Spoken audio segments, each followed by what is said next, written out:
Bonjour à tout le monde, ici dans cette vidéo, on va analyser cette partie contre Miaou 1, 2, 3, 4 S. C'était une partie normale. Mais la deuxième partie que je vais vous montrer, presque personne va connaître l'ouverture, enfin peu de gens.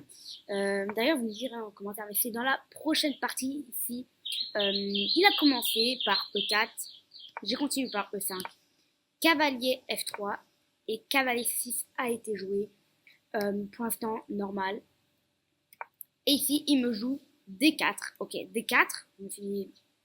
Alors moi, D4, je prends. Et quand il prend du cavalier, je joue fou C5. Voilà, pour attaquer et viser le pion et peut-être jouer dame, dame F6 en même temps. Par exemple, il prend dame F6. Et puis, je sais pas si c'est ce qui s'est passé. Non, il a joué fou E3. Mais s'il aurait pris ici, dame F6, meilleur coup. Dame F6 meilleur coup parce qu'en fait s'il replie son cavalier ici en disant bah j'ai gagné un cavalier, bah ici il y a échec mat. Donc il est obligé de replier ici ou ici. Enfin, ici et bah là je mange du fou.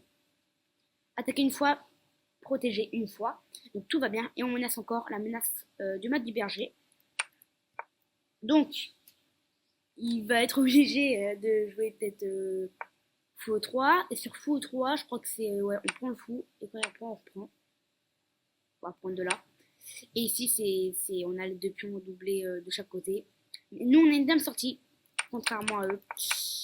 Ok, mais donc après fou C5, il a joué fou E3. Et donc j'ai répondu avec dame F6 parce que pas, il y a le même truc, s'il prend, je prends le fou. Il va être obligé de prendre, sinon il y a la menace de mat ici, en F2. Et donc après, quand il a repris mon fou avec son pion, et ben je prends son cavalier. Donc tout va bien. Il a joué C3, ok. Il est classé 961 low, donc 1000 low. Donc franchement pour l'instant ça joue très très bien. Ok, F3. Alors F3 par contre, ok, ça protège le pion. Mais il n'était pas attaqué, donc à sa place j'aurais peut-être pas fait ça. J'aurais peut-être joué fou D3. Je sais pas si c'est meilleur coup. Fou B5 meilleur coup. J'étais presque. Fou B5 meilleur coup, ouais. Bah, ouais, mais voilà, le pion il n'est pas attaqué, donc moi je l'aurais pas protégé comme ça parce que là ça ouvre quand même la ligne. Ça peut être dangereux après avoir poussé H3 pour éviter que le fou débarque. Donc ouais, ça peut être dangereux. J'ai joué fou D7. Ok, donc là, avantage, là on est à peu près à égalité là. Pour l'instant, il n'y a presque aucune erreur. Fou B5, j'ai joué cavalier E7. J'aurais pu aussi jouer A6, mais après quand il prend, je prends, il reprend, je reprends, pion doublé. Il peut même prendre mon fou. Je reprends, je sais pas si vous voyez, bah attends, regardez, hop, tac, il va prendre. Ah bah, attendez, oui. Non, mais si j'ai pas joué de cavalier E3, cavalier E7. Donc si je joue A6, tac, ça prend, je prends, il prend, je prends, il prend mon fou, ok, et je prends, j'ai trois pions doublés. Donc là, et en plus ça ouvre alors que mon roi n'est pas encore à l'abri, donc c'est pour ça que j'ai pas joué A6, mais plutôt donc cavalier E7. Ok, il a ok, j'ai fait de même. Et ensuite, il a pris. Alors là, gros avantage, parce que, ok, un Milelo, ça fait peut-être cette erreur. Parce que ici, vous voyez, à bam, à 4,5 là. Et moi, je l'ai vu, bien sûr, c'est fou, prend E3 sur échec. Donc en fait, il n'a pas le temps de se sauver.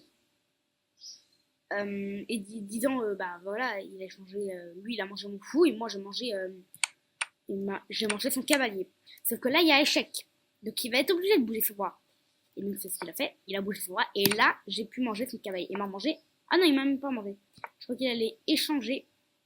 Mais j'aurais quand même gagné du matériel. J'aurais quand même gagné un fou gratuit. Donc dame de 3 a été joué. Et donc j'ai joué fou F4. Bon, là j'ai un peu des petits trucs de dame H6. Voilà. Et je peux mater ici. Et bam. Cavalier des deux a été joué. Alors cavalier des deux, je l'ai pas vu tout de suite. Mais j'avais dame H6 qui était prévu, pam, et j'ai joué.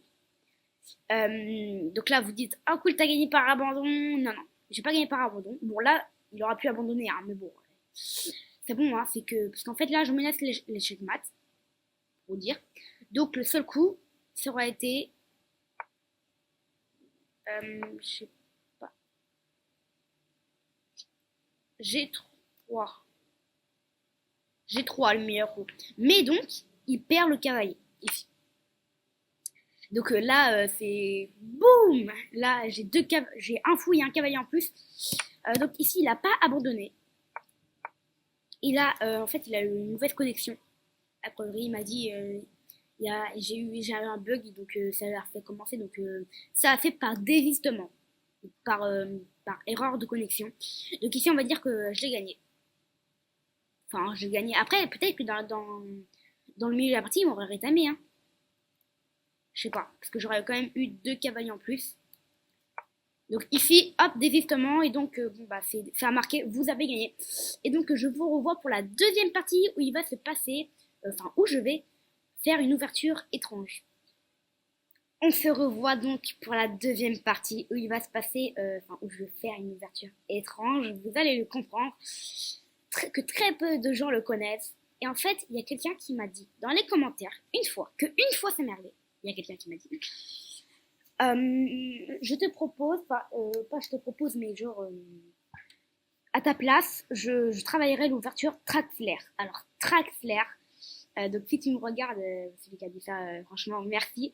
Ça m'a beaucoup aidé donc. Alors, Traxler, ok. Je me suis dit, c'est quoi ce nom? Ce nom bizarre en plus. Donc, j'ai regardé plein de vidéos dessus, plein de trucs du genre. Enfin, j'en ai regardé peut-être deux, mais ça m'a déjà suffi à comprendre assez de. C'est une ouverture très, très, très. On va dire. Où il y a beaucoup de sacrifices. Et c'est vraiment ce que j'adore, hein. Il a dû remarquer, celui qui a dit ce commentaire, parce qu'il a dû remarquer que j'étais plutôt attaquant. Donc vraiment merci. Et donc ici, on va pouvoir commencer avec cette ouverture. Alors pour vous dire, Straxler, c'est le mec en 1880, il me semble, en 1880, il y a quelqu'un qui a joué cette ouverture et il s'appelait, je sais pas quoi, Traxler. Donc c'est pour ça qu'on l'a appelé l'ouverture Traxler. Ça commence, c'est avec les noirs. Donc on joue toujours avec Méo, hein, bien sûr. E4, E5, cavalier F3, cavalier 6 et fou C4, l'italienne. Ok, donc l'italienne, ok. Et moi, c'est là-dessus que je compte. C'est en fait une contre-attaque, hein. C'est une contre-attaque Traxler, on va dire. C'est une contre-attaque contre.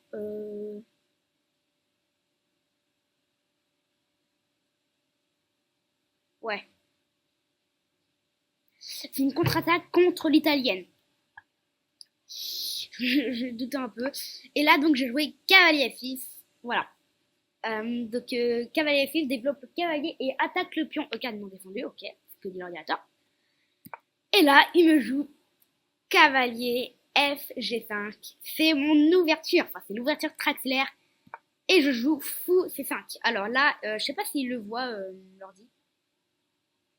Je sais pas s'il sait que c'est l'ouverture Traxler. Bah, normalement, oui. Il prend. Il menace la fourchette. Ok, ici, voilà. Mais l'ouverture Traxler, c'est de prendre ici en F2. Et oui, échec, sacrifice de fou. Alors, dans la partie contre Miaou, il a pris avec le roi. Et j'ai balancé cavalier prend E4. Donc, théorique encore. C'est l'ouverture Italian game you've played 58 with 52% win white. Ah, il me semble que 52% gagne avec cette ouverture.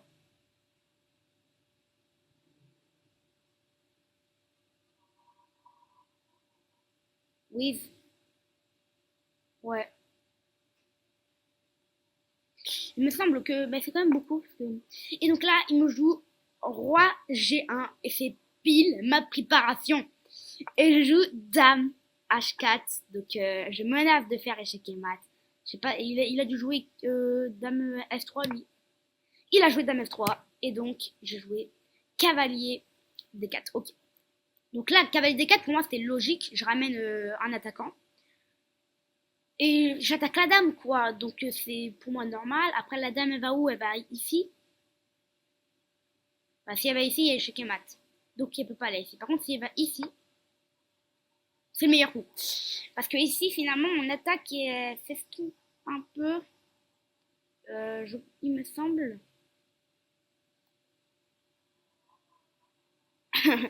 J'allais réfléchir à cavalier G3. S'il prend Je place la fourchette.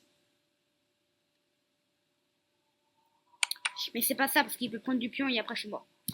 Mais bref, donc il n'est pas allé en E3 avec sa dame. Et il a joué cavalier D6 sur échec. Et ça fait... ouais, et donc je me suis dit, ok, c'est bizarre quand même. Échec, ok, bon, peut-être qu'il se disait qu'il y avait échec et mat ici. Bon, j'ai pris le cavalier. Et il a joué cavalier A3. J'ai pas du tout compris, la dame étant en l'air, et définitivement en l'air. J'ai pris, et j'ai fini ici par échec et mat avec l'ouverture Traxler. Sachez que je vais la travailler beaucoup plus que les autres ouvertures, parce que celle-là, elle est dure à quand même comprendre. Mais sachez que c'est un sacrifice que j'adore. Alors, dans la vraie partie, avec Straxler, quand il a joué fou F2, il me semble que c'était roi F1 qui a été joué. Et je crois que c'est commencé avec tour F8. Ah bah non, parce que la dame est en l'air. Non, c'était pas tour F8. Il me semble que c'était un truc du genre. Ou alors roi E2. Ah oui, c'était roi E2. Il s'est pris échec. Et il est venu ici, il me semble. Ah ouais, il me semble il est venu ici. Et là, il s'est pris ça. En vrai, c'est dangereux, hein, parce que là, s'il prend la dame, on prend sur échec. Ouais, c'était pas ça alors. Eh, mais là, il y a encore une possibilité, hein. Ah non, j'allais dire, on prend des cavaliers en faisant échec et mat. Mais c'est super bien. Là, je vais travailler un peu plus. L'ordi va me donner des conseils. Mais en tout cas, j'espère que vous aurez aimé cette analyse avec l'ouverture traculaire, avec les noirs contre l'italienne, l'ouverture la plus jouée au monde. Et donc, ça va me rapporter beaucoup. Le plus joué en plus, c'est cavalier prend F7. Bah, pour faire un fou, il se dit, ouais, là, je suis une fourchette, là, impossible. Là, bam, échec. Il prend. Bam, cavalier prend E4. Et là, le seul coup que je sais pas, parce que j'arrive beaucoup ici, mais il y a des gens qui jouent roi E3, et là, je sais plus quoi faire. À chaque fois, moi, je joue D5 et j'oublie la dame qui est en l'air derrière. Donc, il me semble que c'est quoi le meilleur coup? On peut même regarder avec l'ordi. Hein. Sauf que mon ordi, il est un peu long. De toute façon, il est un peu long. Il est un peu long, il est un peu long, il est un peu long. Et là, c'est peut-être développer la dame en H4 est le meilleur coup, il me semble. Donc ça prépare échec, ça prépare échec. Et ensuite, il me semble qu'on va faire tour F8, un truc du genre. Et je vous ai même pas expliqué, bah oui, que je suis allée au club, hein, finalement, mardi. Et mardi, finalement, c'est bizarre parce que j'ai un doute, parce que j'ai l'impression que c'était hier. Oh non, ah ouais non, c'était pas hier. C'était pas hier, bref, mardi. Donc sympa, on a joué, pareil, il n'y avait pas beaucoup de monde vu que c'était Noël, il y avait deux personnes, plus moi, c'était trois, et l'organisateur, Christopher. Et on a joué donc au Bocaf, donc pareil qu'avant, hein, c'est quand si on gagne, bah, notre ami gagne, si on perd, notre ami perd. Si on gagne une pièce, on le donne à notre ami, pareil, etc. pour l'autre. Et l'ami peut réutiliser une pièce n'importe où, voilà. J'ai déjà fait d'ailleurs, je vais peut-être rejouer avec cette variante, elle était drôle. En ligne cette fois avec vous. Et donc Christopher, je l'ai eu avec cette ouverture Traxler. Je me rappelle plus trop de la partie, mais c'était il a pris ici, j'ai pris, il a joué roi G1, j'ai joué dame H4 et c'était pareil. Et je crois que là il a joué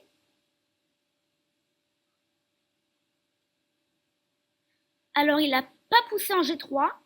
Non, il l'a pas poussé en G3. Mais c'est un truc du genre, il me semble qu'il a joué dame E2.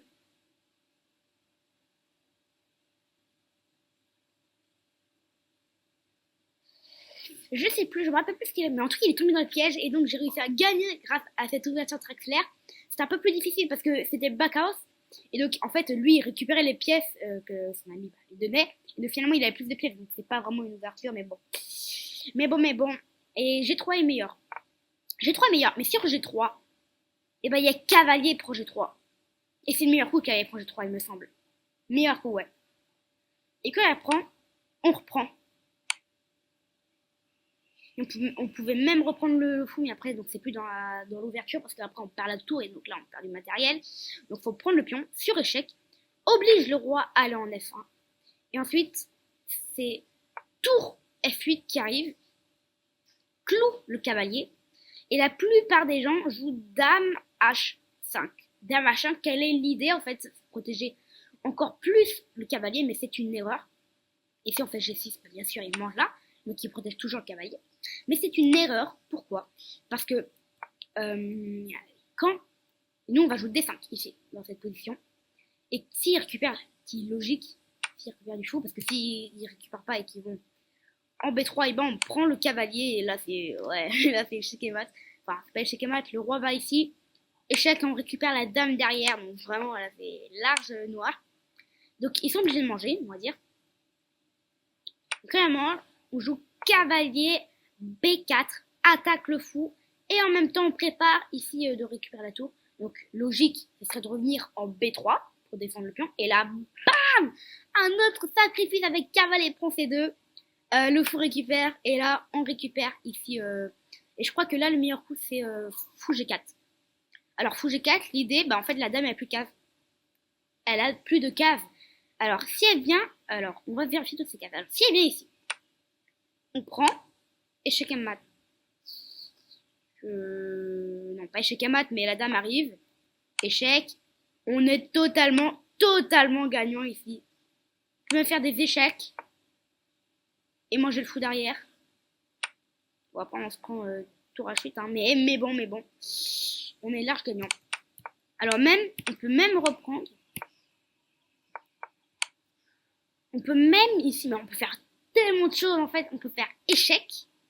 Et s'il met sa dame là, on peut manger. Il mange. Et on peut peut-être bouger le roi déjà. Bref, je vérifierai ça avec l'ordi. Donc il peut pas manger. S'il vient ici, bon bah on mange. S'il vient ici, on mange. Ok, donc on mange avec le pion, on peut pas. Ici, on mange aussi, pareil. Ici, alors ici, s'il vient ici, il y a des pareil, il y a des échecs. S'il met son fou, on récupère avec l'échec. Tac, ça mange. On est gagnant. Donc il peut pas venir ici. Ici, on se fait bouffer par le fou. Et s'il prend le pion, bah il y a la dame qui est là. Okay. Donc on a vérifié là, c'est pas possible. Bah manger le fou, bah on mange avec la dame, c'est pas possible. Il nous reste que celle-là. Celle-là et celle-là. Bon. Ah, l'ordinateur qui comprend, c'est un très bon coup. Alors si on fait dame H4, on se fait bouffer. On se fait pas bouffer en fait. Dame H4, il y a tour point F7 et là bah le fou arrive et après bah on finit ici par échec mat. Donc dame H4 n'est pas possible, donc dame H3 bah on se fait bouffer par le fou. Dame H3 le fou mange sur échec en plus. Donc est-ce que dame H2? Mais là encore une fois tour prend F7 et là c'est mat en 2 encore une fois parce que ah bah non c'est mat en 4. Si le fou arrive, on prend sur échec.